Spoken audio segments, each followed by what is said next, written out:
এজন্য আমার যুবকেরা, কলেজে পড়ো, বিশ্ববিদ্যালয়ে পড়ো, ব্যবসা বাণিজ্য করো, ও যুবক মনে রাখবা, আমরা যারা আহলুস সুন্নাত ওয়াল জামাতের অনুসারী, আমরা যারা সুন্নি মুসলমান, আমাদের প্রথম দায়িত্ব হলো আল্লাহ পাকের ইবাদত করা, আল্লাহ পাককে খুশি এবং রাজি করা।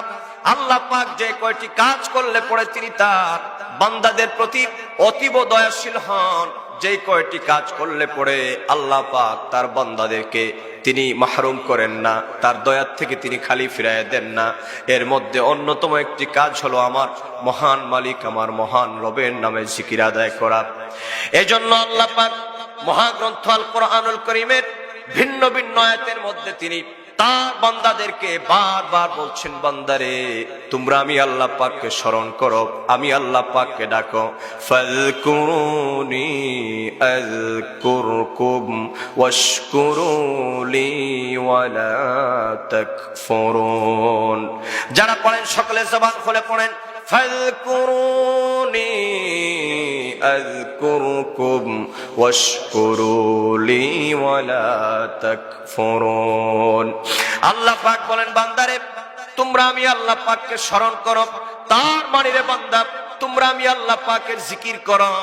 এবার যদি আমরা প্রশ্ন করি রব্বুল আলামিন, যদি আপনার জিকির আমরা আদায় করি, আপনাকে যদি স্মরণ করি রব্বুল আলামিন, বিনিময়ে আপনি কি দিবেন? আল্লাহ পাক বলেন, বান্দারে তোমরা যদি আমাকে স্মরণ করো, আযকুরকুম, আমি আল্লাহ পাক তোমাদেরকে স্মরণ করব। ও দুনিয়ার মানব সম্প্রদায়, কত বড় কথা দেখেন, আমরা যদি আমার মহান মালিক আল্লাহ পাককে যদি স্মরণ করি, আমার আল্লাহ তার বান্দাদেরকে স্মরণ করবেন। মুফাসসিরিনে কেরামগণ লিখেন, আল্লাহকে আমরা স্মরণ করি, আল্লাহ আল্লাহ বলে আমরা ডাকি, বা নামাজের মাধ্যমে স্মরণ করি, দান সদকার মাধ্যমে স্মরণ করি, ভালো কোনো কাজের মাধ্যমে আমরা স্মরণ করি, ইল্লাল্লাহ নামের মাধ্যমে স্মরণ করি, আল্লাহু নামের মাধ্যমে স্মরণ করি, হু আল্লাহু এই নাম ধরে ডাকি, বা শুধু হু নামে আল্লাহ পাককে ডাকি। কিন্তু প্রশ্ন হচ্ছে, আমার মহান মালিক, আমার মহান রব, তিনি যে আমাদেরকে স্মরণ করবেন, এই স্মরণটা কিভাবে হয়ে যায়? সাহাবায়ে কেরামদেরকে আমার দয়াল নবী নূর নবী তিনি বলেন, ওগো সাহাবীরা তোমরা শুনে রাখো, আল্লাহ পাককে আমরা যে স্মরণ করি, আর আমার মহান মালিক যে আমার উম্মতদেরকে স্মরণ করবেন, তার ব্যাখ্যাটা নবী নিজেই শিক্ষা দিয়েছেন।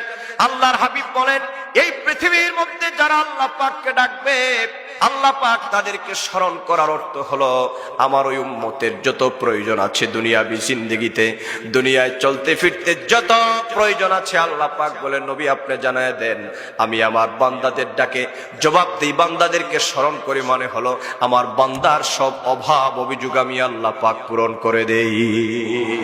আল্লাহু আকবার বলেন, আল্লাহু আকবার। তাহলে আমার যুবক বন্ধুরা, মুরব্বী বাবাজিরা, একটু অন্তরের বিশ্বাস নিয়ে বলুন, সব অভাব অভিযোগ পূরণ করবেন যিনি, তার নাম কি?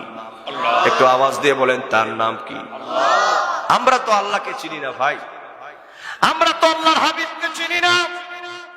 যদি আমরা আল্লাহকে চিনতে পারতাম, আমার বন্ধু নবীকে চিনতে পারতাম, তাহলে পৃথিবীতে আমাদের এই দৈন্যতা, আর পৃথিবীতে আমাদের এই দুর্দশাগ্রস্ততা, পৃথিবীতে এত বিপদ মুসিবত আমাদের থাকার কথা ছিল না।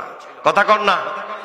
আমরা তো আল্লাহকে শুধু মনে করি যে মাঝে মধ্যে একটু হুটহাট সেজদা দিলাম, আর মাঝে মধ্যে একটু ডাকলাম, এই মনে হয় আল্লাহর সাথে আমাদের